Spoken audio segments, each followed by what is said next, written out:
फिर लकड़बग्गा इतनी भयंकर बारिश में भी शेर महाराज से मदद मांगने चला गया। सोनपुर के जंगल में बहुत भयंकर बारिश हो रही थी। बारिश इतनी तेज थी कि रुकने का नाम ही नहीं ले रही थी। सभी जानवर इस वजह से बहुत परेशान थे। अरे भाई, अगर ये बारिश नहीं रुकी तो हम सब भूखे मर जाएंगे। चारों तरफ पानी ही पानी है, हम खाना कैसे ढूंढें? तुम लोग चिंता मत करो, मैं शेर महाराज से मदद मांग कर आता हूँ। फिर लकड़बग्गा इतनी भयंकर बारिश में भी शेर महाराज से मदद मांगने चला गया।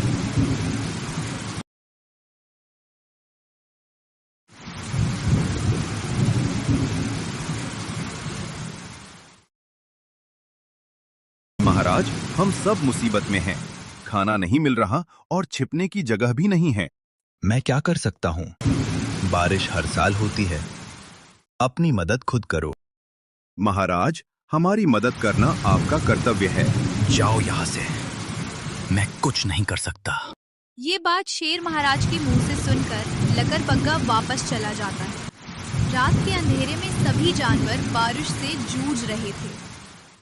वो शेर महाराज ने हमारी कोई मदद क्यों नहीं की? हम उनके सामने कुछ भी नहीं बोल सकते।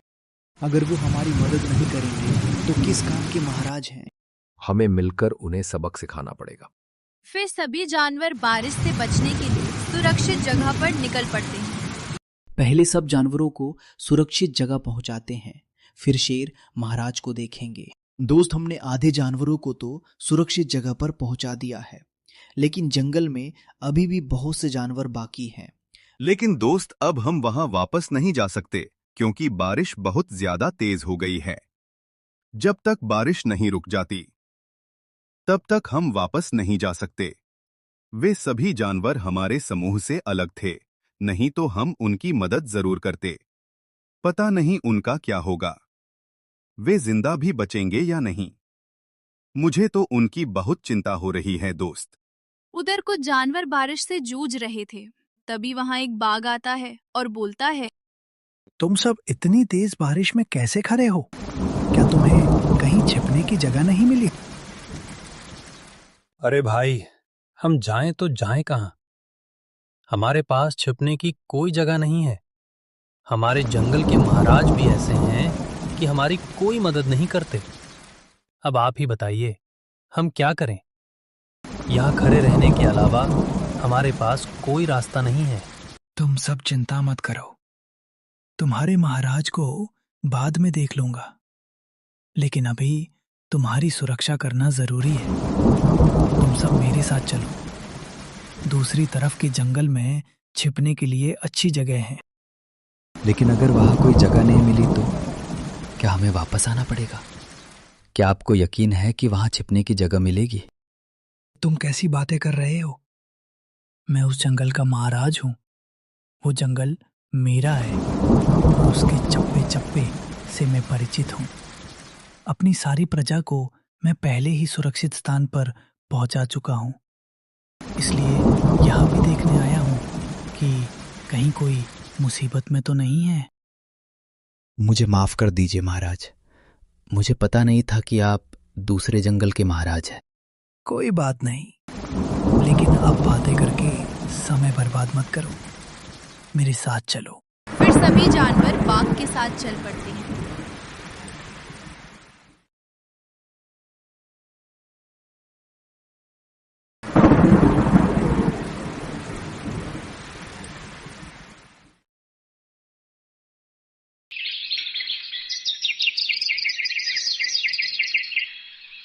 कुछ दिनों बाद बारिश रुक जाती है और सभी जानवर वापस लौट आते हैं।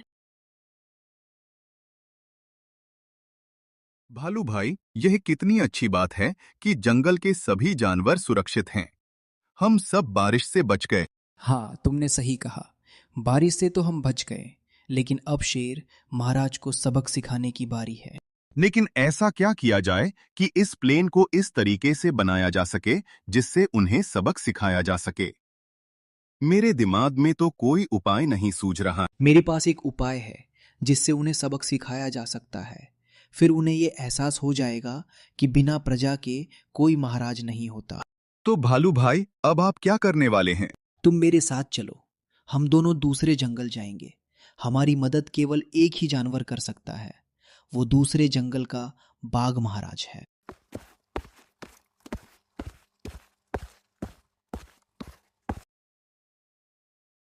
फिर भालू और लकड़बग्घा दोनों दूसरे जंगल की ओर निकल पड़ते हैं।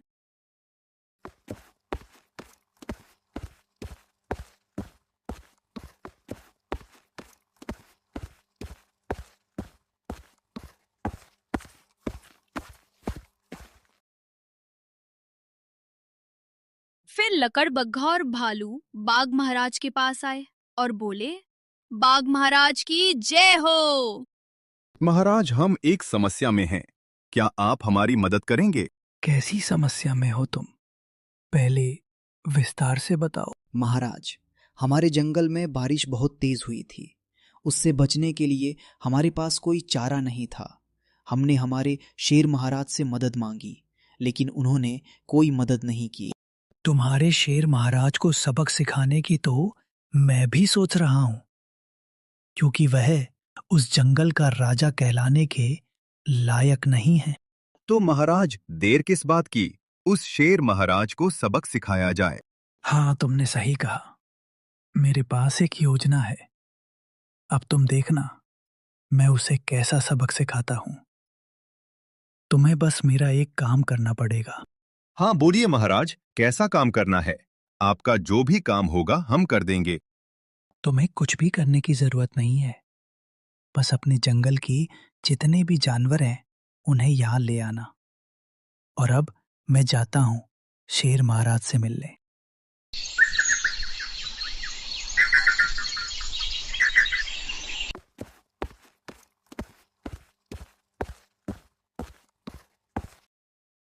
फिर बाघ शेर महाराज के पास आया और बोला, शेर महाराज की जय हो। महाराज, मैं आपसे मिलने आया हूं। तुम तो दूसरे जंगल के महाराज हो। तुमसे मिलकर मुझे बहुत अच्छा लगा। शुक्रिया महाराज, मुझे भी आपसे मिलकर बहुत अच्छा लगा। लेकिन मुझे आपसे एक जरूरी बात कहनी थी। हाँ बोलो, जो भी बात करनी है बेझिझक कह सकते हो। महाराज, मैं आपकी जंगल की प्रजा को देखना चाहता हूं। क्या आप मुझे अपने जंगल में घुमा सकते हैं ताकि मैं आपकी प्रजा को देख सकूं? हाँ हाँ, क्यों नहीं।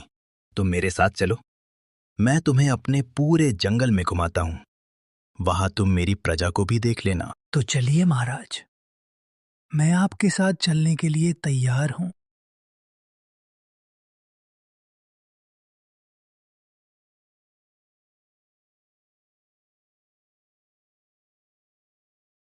फिर शेर महाराज बाघ को जंगल में घुमाने लगे, लेकिन उन्हें कोई भी जानवर नजर नहीं आया।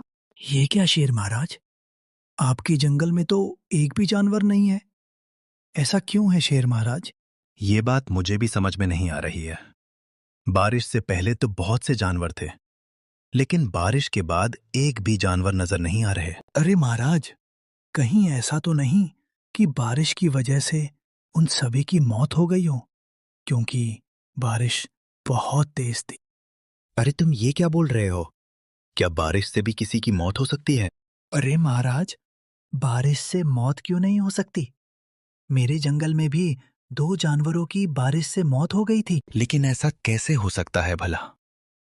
अगर मुझे ये पता होता कि बारिश से भी मौत हो सकती है तो मैं उन जानवरों की मदद जरूर करता। करता और करने में बहुत फर्क है महाराज। जंगल में चाहे छोटी से छोटी मुसीबत आए, हमें सभी जानवरों की मदद करनी चाहिए, क्योंकि ये हमारा फर्ज है। तुम क्या कहना चाहते हो? क्या ये सब मेरी वजह से हुआ है? क्या मैंने जानबूझकर ऐसा किया था? भले ही आपने जानबूझकर ऐसा नहीं किया हो महाराज, लेकिन आपसे गलती तो हुई है। अगर आप उनकी मदद करते तो शायद वो जानवर जिंदा रहते। शायद तुम सही कह रहे हो। मैंने उनकी मदद नहीं की। ये मेरी बहुत बड़ी गलती थी। अब तो मैं जंगल का महाराज भी नहीं रहा, क्योंकि यहां अब कोई प्रजा भी नहीं है। तो मैं किस चीज का महाराज हूं? अब शेर महाराज को अपनी गलती का एहसास हो गया था। उसे समझ में आ गया था कि बिना प्रजा के कोई भी राजा नहीं होता। ठीक है महाराज, आपको अपनी गलती का एहसास हो गया। इससे बड़ी बात मेरे लिए और क्या हो सकती है। अब मैं चलता हूँ महाराज।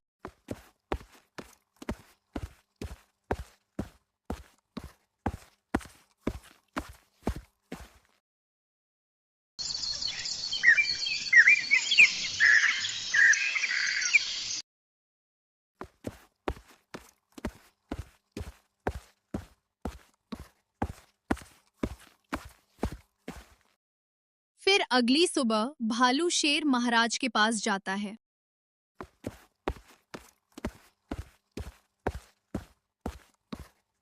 शेर महाराज की जय हो। अरे भालू, तुम जिंदा हो? तुम बारिश से कैसे बच गए? केवल मैं ही नहीं बचा, महाराज जंगल के बाकी सभी जानवर भी जिंदा है, क्योंकि वे पहले ही सुरक्षित जगह पर जाकर छुप गए थे। अरे ये तो बहुत अच्छी बात है। मेरे लिए इससे ज्यादा खुशी की बात और क्या हो सकती है? महाराज, आपके लिए तो ये दुख की बात होनी चाहिए, क्योंकि आपने तो कभी हमारा साथ दिया ही नहीं। अब खुश होने का क्या मतलब? अरे तुम ये क्या कह रहे हो? मैं मानता हूं कि मुझसे गलती हुई है, पर इसका ये मतलब नहीं कि मैं चाहता था कि तुम सब मारे जाओ। लेकिन आपने कोई मदद भी तो नहीं की थी। आप इस जंगल के महाराज हैं, क्या आपका कर्तव्य नहीं बनता था? हाँ, तुमने सही कहा। मुझसे बहुत बड़ी गलती हो गई है, मुझे माफ कर दो। अब से मैं ऐसा कुछ भी नहीं करूंगा। जंगल में जब भी कोई मुसीबत आएगी, मैं सबके साथ खड़ा रहूंगा। आपको अपनी गलती का एहसास हो गया, ये अच्छी बात है महाराज। लेकिन अब से आप ऐसा कुछ भी ना करें जिससे जंगल के जानवर आपसे नाराज हो। तुमसे वादा करता हूं कि अब से मैं ऐसा कुछ भी नहीं करूंगा जिससे जंगल के जानवर मुझसे नाराज हों। इसके बाद शेर महाराज पूरी तरह बदल गए। आज जब भी जंगल में कोई मुसीबत आती, वो सबसे पहले अपनी प्रजा की मदद करते। जंगल के सभी जानवर भी अब उनसे खुश रहने लगे थे। इस कहानी से हमें ये सीख मिलती है कि एक सच्चा राजा वही होता है जो अपनी प्रजा का साथ हर मुश्किल समय में दे, क्योंकि बिना प्रजा के कोई भी राजा नहीं होता।